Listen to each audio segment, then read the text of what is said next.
ठिकाणी आहात. सेलू पासून इथपर्यंत येईपर्यंत तुम्हाला शेतकरी भेटलेले आहेत. काय परिस्थिती वाटते तुम्हाला? पासून आम्ही इथे पीक परिस्थिती जी आहे छत्रपती संभाजीनगर जिल्ह्यापासून आता इथपर्यंत आलेलो आहोत आणि एकंदर हेच पाहायला मिळतंय की नुकसान हे भरपूर झालं, भयानक झालं आणि शासनाकडून जी जाग यायला पाहिजे ती अजून आलेली नाही.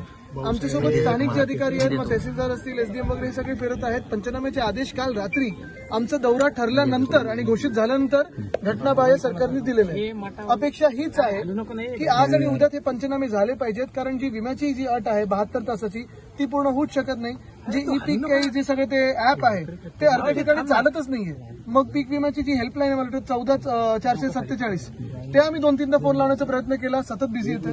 आणि मुख्य गोष्ट हीच आहे, आज इथे आल्यानंतर कृषी मंत्री मला वाटतं गावकऱ्यांशी जे स्थानिक बोलत होते, चिडचिड आणि ते गाडीतून उतरले नाहीत, मला वाटतं आदेश दिले काहीतरी असं सांगितलं. पण मूळ गोष्ट म्हणजे हीच आहे की तुम्ही ज्या कारणासाठी आलाय त्यांच्यावर तर चिडायला लागला तर मग कसं चालणार कारभार?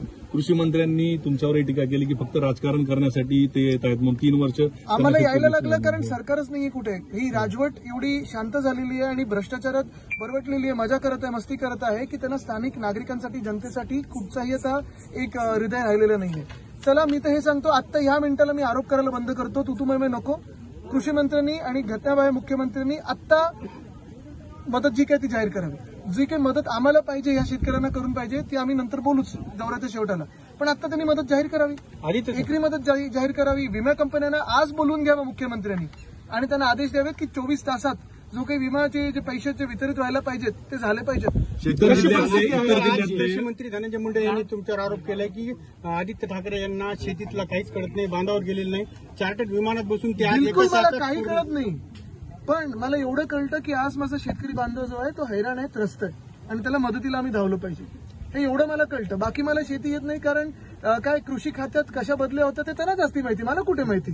मी अशा पालकमंत्री जे आहेत ते प्रत्येक जिल्ह्यात जाऊन पाहणी फेकून दिली, त्यांनी आरोप केले, निवेदनं फेकून दिली, चिडचिड करत होते. हे सगळं आपण पाहतोय आणि मला वाटतं आलं असेल आपल्या रेकॉर्डवर.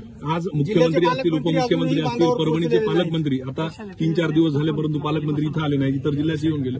आज नांदेडहून उदगीरला कार्यक्रमासाठी हे सर्वजण येऊन गेले, आले नाहीत. म्हणजे तुम्ही बघा, राष्ट्रपती महोदया खरं त्यांच्याकडून देखील आम्हाला एखादं स्टेटमेंट अपेक्षित आहे, कारण बघा ते सर्वोच्च पद आहे आणि जेव्हा त्या बोलतात तेव्हा अख्खा देश हलतो आणि जे काही सगळे अधिकारी असतात त्याच्यावर काम करायला लागतात.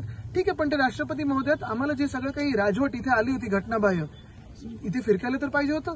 स्वतःचे हेलिपॅड वगैरे बांधून त्यांनी मजा मस्ती सुरू आहे, सगळीकडे कार्यक्रमामध्ये कॉन्ट्रॅक्टर्ससाठी उधळपट्टी सुरू आहे. पण आज इथे तरी यायला पाहिजे होतं. कृषी मंत्री असं म्हणताय की महाविकास आघाडीमध्ये स्पर्धा आहे मुख्यमंत्र्यांसाठी. उद्धव ठाकरे म्हणतात की मी स्वतः मुख्यमंत्री आहे, शरद पवार म्हणतात सुप्रिया सुळे मुख्यमंत्री आहे. कसं पाहतात त्याच्या? मी म्हणतो आता सगळे राजकारण 1 मिनिटासाठी बाजूला ठेवा आणि इकडच्या शेतकऱ्यांना मदत जाहीर करा.